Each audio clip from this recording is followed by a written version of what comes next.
মেঘালয় কয়লা খনি দুর্ঘটনায় নিহতদের পরিবারকে ৫ লক্ষ টাকা করে আর্থিক সহায়তা। মেঘালয়ের কয়লা খনিতে সংঘটিত মর্মান্তিক দুর্ঘটনায় নিহত প্রত্যেক শ্রমিকের পরিবারকে মুখ্যমন্ত্রী দুর্যোগ মোকাবিলা তহবিল থেকে ৫ লক্ষ টাকা করে আর্থিক সহায়তা প্রদানের ঘোষণা করা হয়েছে। এই ঘোষণা করেন বিধায়ক কমলাক্ষ দে পুরকায়স্থ। বৃহস্পতিবার বিধায়ক কমলাক্ষ দে পুরকায়স্থ পশ্চিম কাটিগড়ার নিহত প্রত্যেক শ্রমিকের পরিবারের সঙ্গে ব্যক্তিগতভাবে সাক্ষাৎ করেন।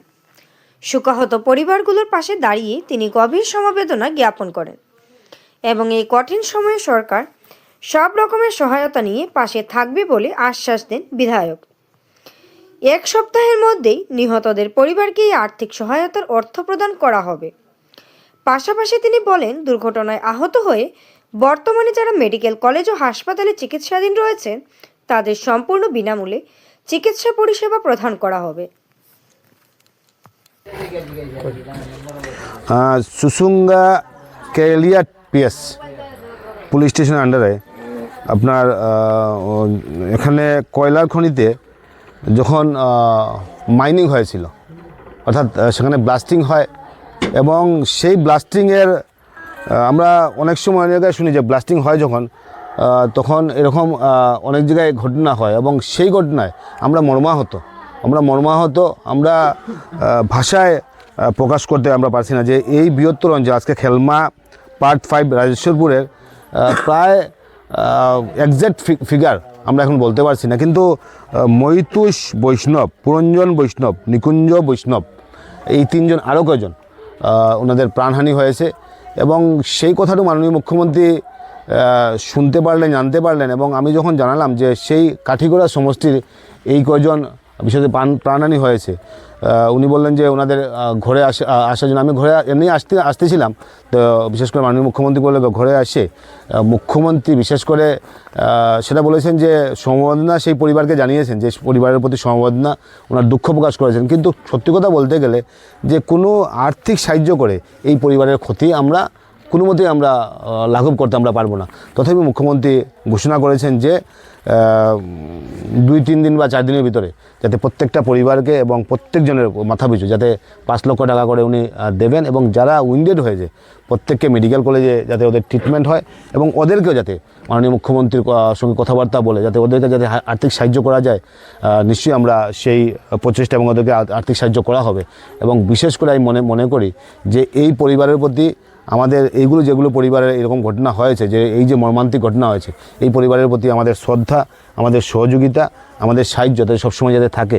এবং এখানে উপস্থিত আছেন আমাদের মণ্ডল বিজেপির সভাপতি, এখানে নিরাপদ দেব মহাশয় এখানে আছেন। আমরা সবাই ওনাদের ঘরে এসেছি ওনাদের প্রতি সমবেদনা জানানোর জন্য এবং মুখ্যমন্ত্রীর বার্তাটুকু আজকে পৌঁছে দিলাম। এবং কালকে সকালে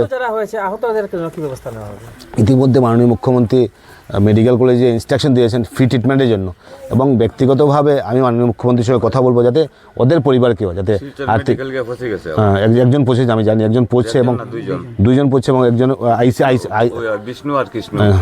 আইসিইউতে এখন আছে। তো সেগুলো কাজ চলছে এবং ওদেরকেও যাতে আর্থিক সাহায্য করা হয়, নিশ্চয়ই সেটা নিয়ে আমরা কথাবার্তা বলে যাতে এই পরিবারগুলোকে আমরা সাহায্য করতে পারি। কারণ ওরা ভগবানের কাছে প্রার্থনা সেটাই করব যে যারা এখন মেডিকেল কলেজে আছে ওরা যাতে সুস্থ হয়ে যাতে ঘরে চলে আসে, সেটাই ভগবানের কাছে প্রার্থনা করব।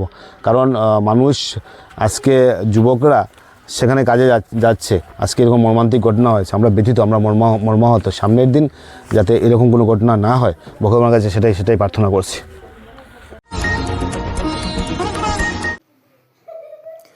আগামী 8 ফেব্রুয়ারি সৈয়দপুরে আজিমুসান তরিকতের বাৎসরিক জলসা ও ইসালের সওয়াব মাহফিল। কাছাড় জেলার সৈয়দপুর চতুর্থখণ্ড এলাকায় আগামী 8 ফেব্রুয়ারি রবিবার অনুষ্ঠিত হতে চলেছে আজিমুসান তরিকতের বাৎসরিক জলসা ও ইসালের সওয়ার উপলক্ষে উরুস মাহফিল। ওলিয়ে কামিল আশিকে রসুল হজরত শাহ সুফি জমির উদ্দিন সাহেব এবং ওলিয়ে কামিল আশিকে রসুল আলহাজ হজরত শাহ সুফি কারি সৈয়দ উদ্দিন সাহেব নকশবন্দি মুজাদ্দি বারিকনগরী সাহেবদ্বয়ের স্মরণে এই মাহফিলের আয়োজন করা হয়েছে। এদিন মাহফিলের সূচনা হবে সকাল 8টায় পবিত্র কোরআন খতমের মাধ্যমে।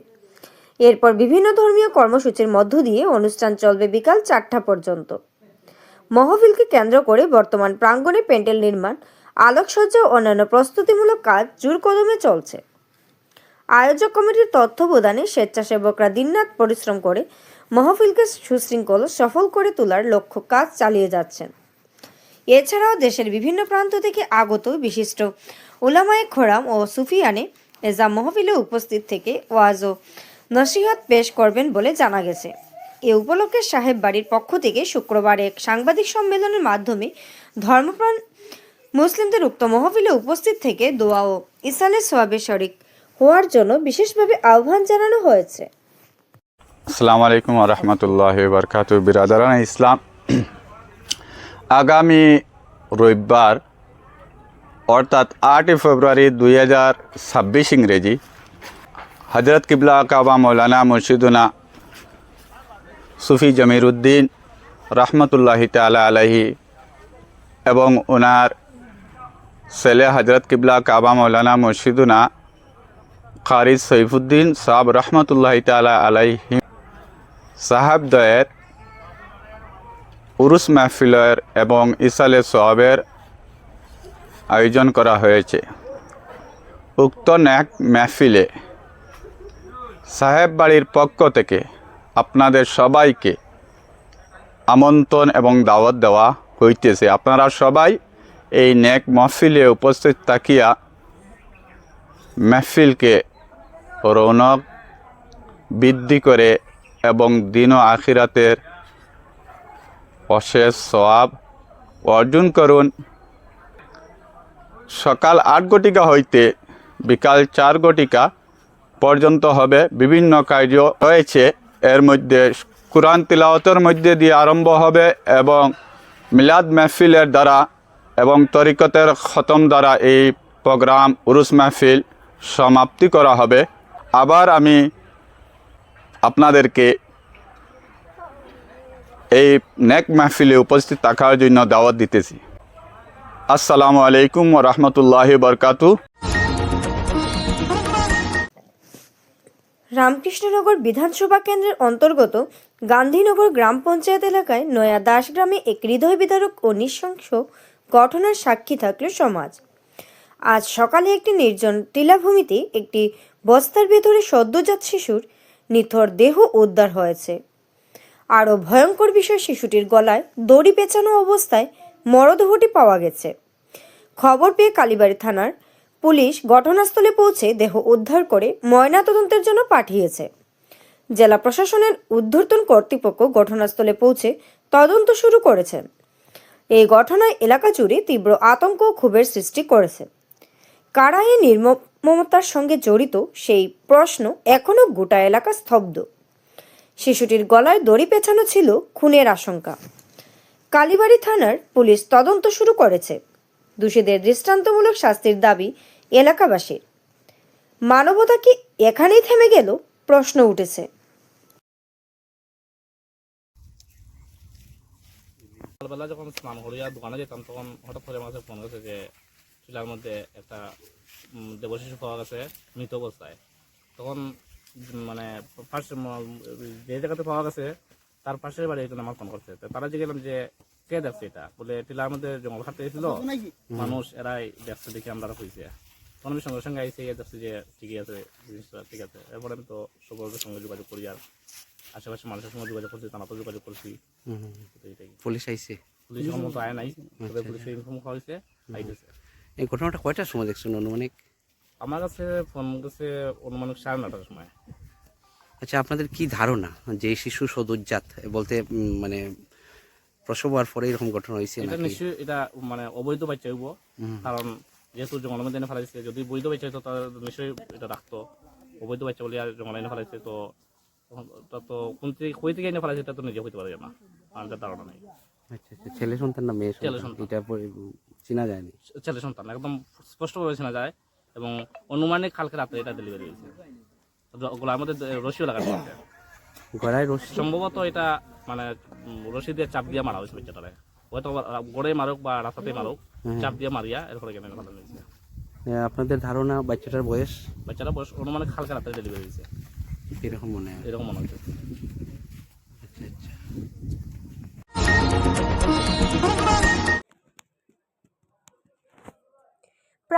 মুখ্যমন্ত্রী তথা জনদরদী নেতা গৌতম রায়ের কর্মকাণ্ডের ভূয়সী প্রশংসা করলেন অসমের মিন পশুপালক তথা লোকনির্মাণ বিভাগীয় মন্ত্রী কৃষ্ণেন্দু পাল। বৃহস্পতিবার শ্রীভূমি শম্ভুসাগর উদ্যান ও শিশু উদ্যানের নতুন করে সংস্কারের শিলান্যাস কার্যক্রমে এইভাবেই মত ব্যক্ত করেন মন্ত্রী কৃষ্ণেন্দু। মন্ত্রী বলেন, অনেক বড় দানবীর ছিলেন সবার অতি প্রিয় নেতা গৌতম রায়।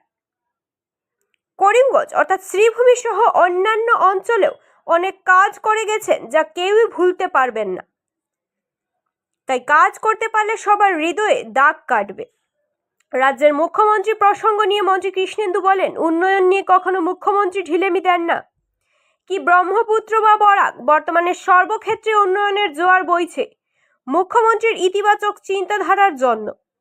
তাই বরাক উপত্যকার উন্নয়ন আরও ত্বরান্বিত হতে মুখ্যমন্ত্রীর হাত শক্ত করতে সবাইকে আহ্বান জানান তিনি।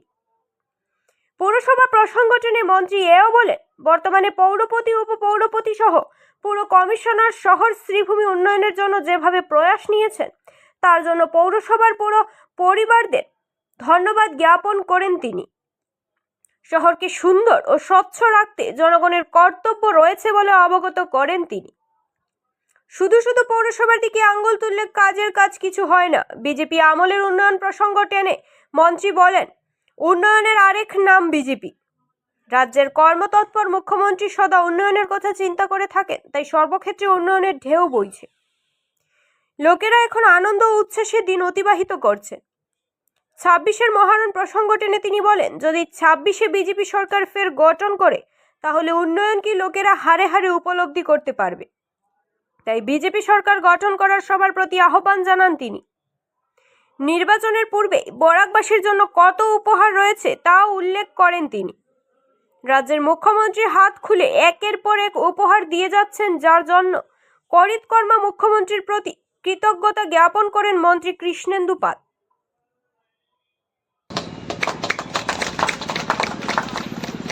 সরকার একদিকে, এমএলএ আর একদিকে, তো লাভই বলুন।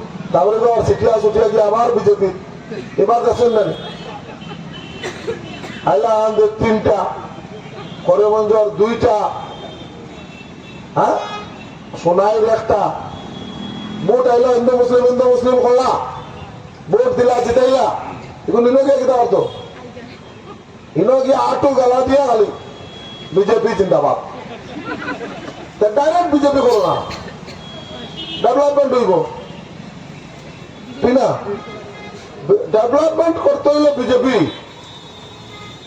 ডাইরেক্ট মুসলিম মানুষে ভোট এলো জমিয়া খালি কথা এগুলো মানে কি অনুযায়ী বিজেপি করবো। আর বিজেপি না করলে কিছু নেই, সরকার বিজেপি তাহলে সব রেখলাম, সব আগবাড়ি আয় উন্নয়নের দিকে লক্ষ্য রাখিয়া বিজেপির প্রার্থী জিতে আয়। এ আহ্বান সবার মঙ্গল কামনা করলাম। মা কামাখ্যার আশীর্বাদ সবের উপর বর্ষিত হোক, সবার মঙ্গল হোক, সবার পরিবার সুখ শান্তিতে ডেইলি নির্বাহ হোক, এই প্রার্থনা করে বক্তব্য শেষ করলাম। নমস্কার, জয় হিন্দ। শুধু শহরের যদি সবাই ভালো শিক্ষিত হলে হবে না, একদম প্রত্যন্ত এলাকার ছাত্রছাত্রীরা শিক্ষিত হতে হবে। পণ্ডিত দীনদয়াল উপাধ্যায়ের যে মন্ত্র, সমাজের একদম লাস্টের শ্রেণীর লাস্ট বেঞ্চের যে আছেন ওনাকে ফার্স্ট বেঞ্চে নিয়ে আসা, এটা ভারতীয় জনতা পার্টির কাজ। এটাই আমরা করতে হবে। আজকে শুনলে খুশি হবেন, আপনারা আশীর্বাদ দিয়ে আমাকে দিসপুর পাঠিয়েছেন, মুখ্যমন্ত্রী মন্ত্রী আমাকে মন্ত্রিসভায় স্থান দিয়েছেন। গত করলো 12 কোটি টাকা শ্রীভূমি শহরের পেট কেয়ার হসপিটালের জন্য অ্যাডমিনিস্ট্রেটিভ অ্যাপ্রুভাল হয়েছে। ইলেকশনের আগে শিলান্যাস হবে। কাচারের লক্ষ্মীপুরে মাল্টি কেয়ার হসপিটালের জন্য 5 কোটি টাকা দিয়েছে, আমি রবিদাকে এখন দেখালাম। দলাইয়ে মডার্ন ফিশ ল্যান্ডিং সেন্টার, একদম এগুলো দুবাই গেলে দেখা যায়। 26 কোটি টাকা স্যাংশন করে দেওয়া হয়েছে, ওইটাও শিলান্যাস হবে। সনবিলের 100 কোটি টাকা ফার্স্ট ফেজ দিল্লিতে গেছে, এটা 2-4 দিনের মধ্যে এটা চলে আসবে। প্রধানমন্ত্রী গ্রাম সড়ক যোজনা ফার্স্ট ফেজ স্যাংশন হয়েছে, সব থেকে বেশি বরাক উপত্যকায় স্যাংশন হয়েছে। কারণ বলবো না, মিডিয়ার বাইরে আছেন, নিউজ করে দিব, অন্যরা খারাপ পাবে। রামকৃষ্ণনগর, লক্ষ্মীপুর, পাতারকান্দি প্রত্যেক এলাকা রাস্তা নতুন স্যাংশন হয়েছে। মুখ্যমন্ত্রী উদার মনে বরাক উপত্যকা ডেভেলপমেন্টের জন্য উনি দিল খুলে দিয়েছেন। আজকে বরাক ডেভেলপমেন্ট ডিপার্টমেন্ট তৈরি করা হয়েছে, কৌশিক রায়কে মন্ত্রী দেওয়া হয়েছে, 100 কোটি টাকা ফার্স্ট পেজে দেওয়া হয়েছে। আমি এখন রবিদাকে বলেছি আপনি প্রপোজাল বানান, আমি কৌশিক রায়কে বলে দেব বরাক উপত্যকা ডেভেলপমেন্ট ডিপার্টমেন্টের ফান্ড শম্ভুসাগর পার্ক হোক, চিলড্রেন পার্ক হোক, থানার মধ্যে আমি এসপি অফিসের সামনে যে ফিশারি আছে ওইটার ডেভেলপমেন্ট, শ্রীভূমি শহরের অনেক মন্দির আছে, এগুলা ডেভেলপমেন্টের জন্য আপনি স্কিম বানান, কৌশিক রায়কে দিয়ে আমি মুখ্যমন্ত্রীকে পাঠাবো এবং ওইগুলো স্যাংশন করার দায়িত্ব আমাদের। আজকে শ্রীভূমি শহরের রাস্তার যে অবস্থা, আমরা ডিপিআর পাঠিয়েছি, স্যাংশন তো আজকে বললে আজকে হবে না। আমি রবিদাকে বলেছি যে দিল্লি যেতে হবে, যে ওইখানের মধ্যে দেখা করলে মুখ্যমন্ত্রীর সঙ্গে একটা আমরা নোট নিয়ে যাব, খুব তাড়াতাড়ি যাতে এই রাস্তার স্যাংশন হয় তার কারণে ব্যবস্থা আমরা হাতে নেওয়ার চেষ্টা করছি। আজকে সবাইকে এই কথা বললাম, আর বিশেষ করে মিউনিসিপ্যালিটির চেয়ারম্যান সহ ওনার পুরো টিমকে ধন্যবাদ এবং শুভেচ্ছা অভিনন্দন জ্ঞাপন করলাম। আর আমার chief executive officer mister Sharma, খুব ইয়ং ম্যান, ওনাকেও আমি খুব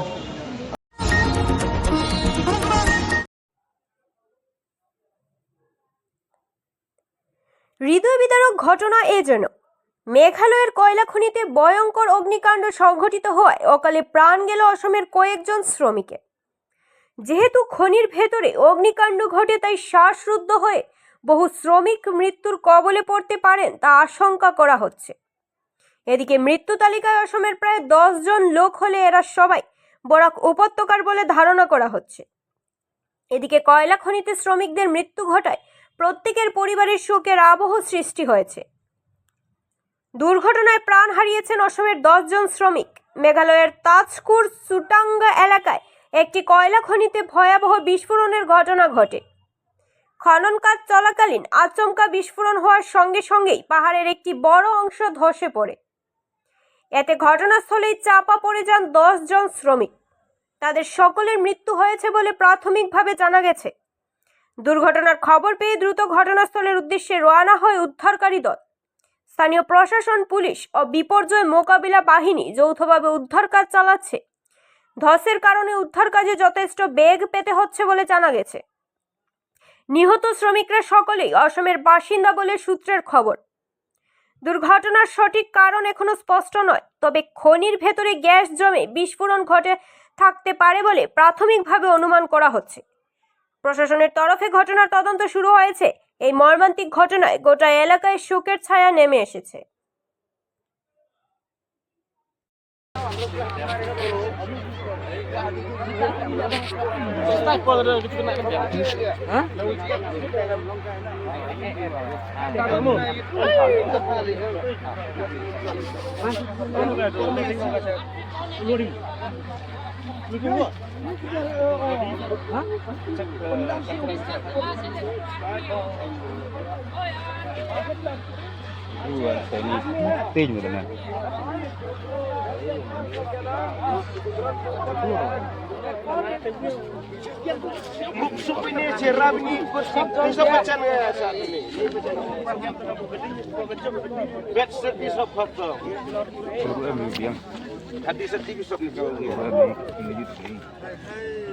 पूरा जल गया अभी ऐसे होगा सब।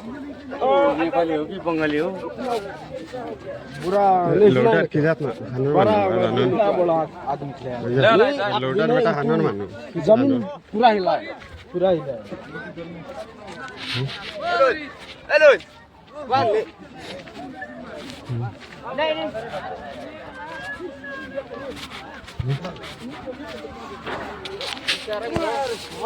हमारा मुखिया क्या इतना इसको तो है ना गुरु मार के है।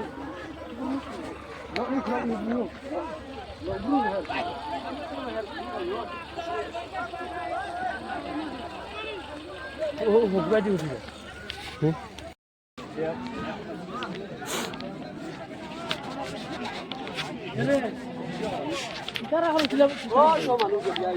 মানুহ ডাইরেক্ট উঠি আইছে দলা ফালাই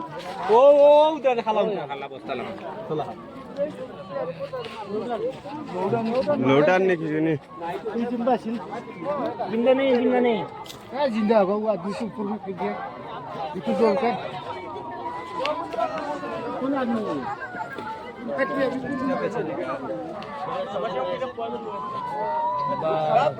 आदमी लोग क्या हुआ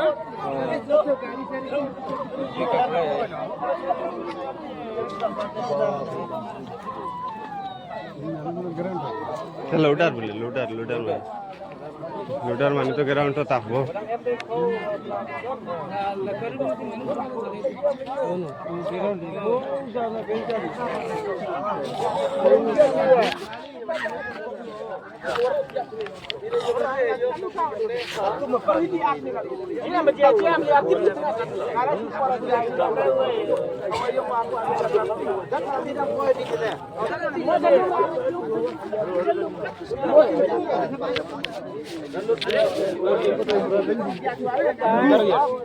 ফিগুর মানুষ তো বাড়াই গেছে ফিগুর মানুষ বাড়াই গেছে আসলে না মানুষ কিছু নাই এটা কিছু নাই ও এফা গেছে হইলো হইলো হলো কি হলো আর তো না হলো রে আপনি না ফিগুর মানুষ বাড়াই গেছে তো উঠাই সব ভালো আছে উঠাই রে তো উঠাই হ্যাঁ সারা মানুষ বাড়াইতে পারতো কিছু রইছে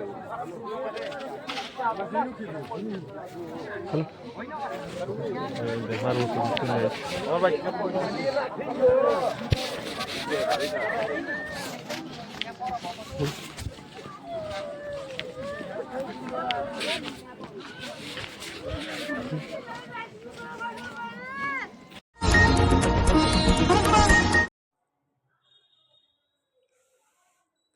ধুলোবালির ঝড় ও বেহাল সড়কের করুণ অবস্থায় দীর্ঘদিন ধরে নরক যন্ত্রণা উপভোগ বৃহত্তর বরখোলা ও কাছিগোড়ার হাজার হাজার মানুষের। বরখোলা ও কাছিগোড়ার হাজার হাজার মানুষের প্রাণ ও কেন্দ্র শিলচর জয়ন্তীয়া সড়ক বর্তমানে নরকে পরিণত হয়েছে। যুগ যুগ ধরে নরক যন্ত্রণা উপভোগ করার পর অবশেষে শিলচর জয়ন্তীয়া সড়কে আসামমালা প্রকল্পের আওতায় কাজ শুরু হয়েছিল। কাজ শুরু থেকেই এখনো পর্যন্ত কাজের গুণগত মান নিয়ে দুর্নীতি ও অনিয়মের অভিযোগ উঠেছিল, কিন্তু কে শুনে কার কথা। এদিকে বর্ষাকালে কর্দমাক্ত হয়ে পড়েছিল গোটা সড়ক। সড়কের প্রকাণ্ড প্রকাণ্ড গর্ত পড়ে প্রায় সময় ঘন্টার পর ঘন্টা দাঁড়িয়ে থাকতো মালবাহী গাড়ি। গত বর্ষাকাল ছিল গোটা নরককাল। বর্তমানে শুকনোর মরশুম চলছে, আর এতেই গোটা এলাকা মরুভূমিতে পরিণত হয়েছে। ধুলোবালির ঝড় সর্বত্রই। স্থানীয় মানুষের ঘরবাড়ি, দোকানপাট, ফসল আদি ইত্যাদি বিনষ্ট হয়ে যাচ্ছে। সড়ক সংস্কারের দাবি ও সড়কেও নিয়মিত জল সরবরাহ করার দাবি জানিয়ে আসলেও কোনো ব্যবস্থা গ্রহণ করা হয়নি। অবশেষে বৃহস্পতিবার স্থানীয় জনগণ সড়কে বাঁশের ব্যারিকেড বসিয়ে প্রতিবাদে উত্তাল করে তোলেন। বিভিন্ন স্লোগানে আকাশ বাতাস কাঁপিয়ে তোলেন তারা।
যে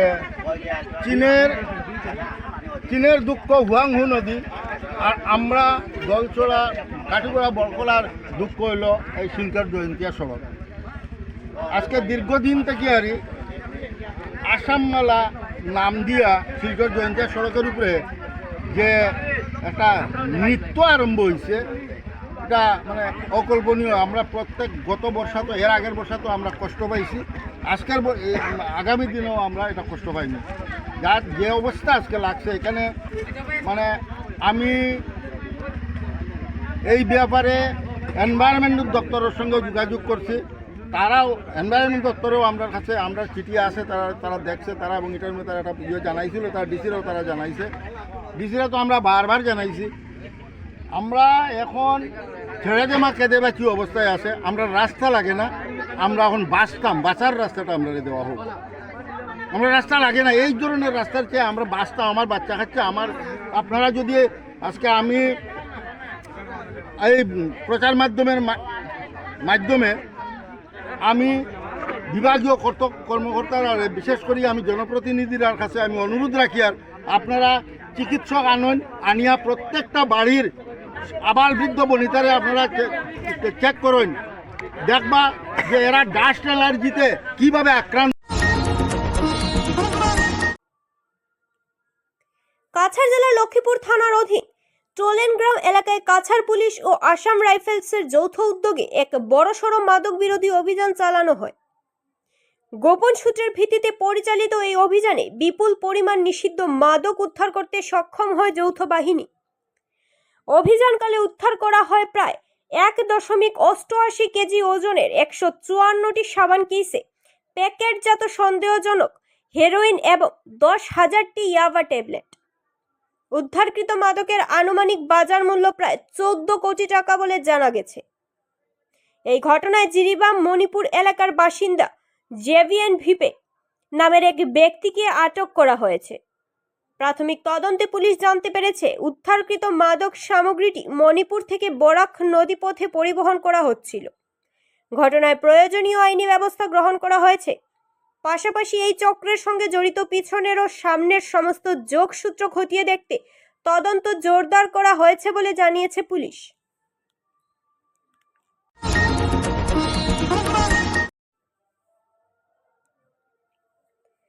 অপরাধীদের লাগাম টানতে শ্রীভূমিতে প্রথম এলো mobile forensic van.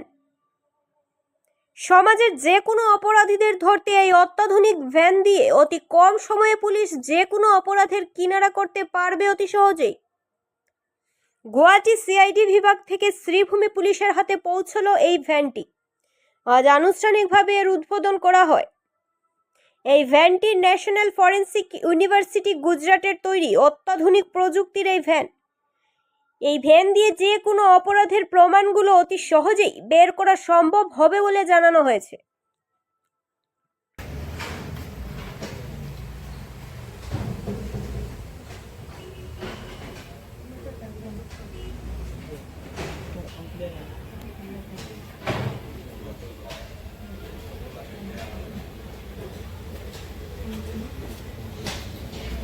The 176 subsection 3 of BNSS, it is legally mandated for the crime scene officers to visit crime scenes for all crimes for which the sentence is more than 7 years ago.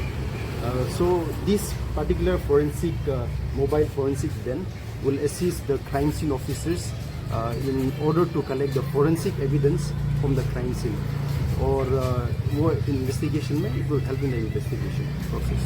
ये कहाँ से आया है? अभी it is from the CID Guwahati. अभी CID Guwahati से कुछ दिन पहले यहाँ पर डिस्ट्रिक्ट में आया। इसमें मतलब कौन बात? ये बनाया है national forensic science university Gujarat से बनाया है, एंड ये state of the art facility, इसमें मिनी फोरेंसिक लैब जैसा बना है, जिसमें ऑलमोस्ट एवरी इक्विपमेंट्स दे रखा है which will help in collecting the forensic evidence from the crime scene. इसमें क्या लाभ अभी पहले से अभी कहाँ कैसा फैसिलिटी जो लाभ होगा, इसमें क्या क्या लाभ होगा? लाभ होगा मतलब इसमें जो भी प्रिलिमिनरी हम लोग एविडेंस कलेक्ट करेंगे उसमें कलेक्ट करने का मदद करेंगे। For example blood stains and samples, हम लोग के पास जो फोरेंसिक किट जो पड़ा हुआ था वो एक केस के नियम पे था, एंड देन उसमें काफ़ी सारा लिमिटेड टेक्नोलॉजी था। अभी इसमें जो हम लोग को दे रखा है, फॉर एग्जांपल ब्लड स्टेन्स या सीमेंट सैंपल्स, इन सब को क्राइम सीन से उठाने के लिए काफ़ी आसान हो जाएगा हम लोग के लिए, क्राइम सीन ऑफिसर्स के लिए।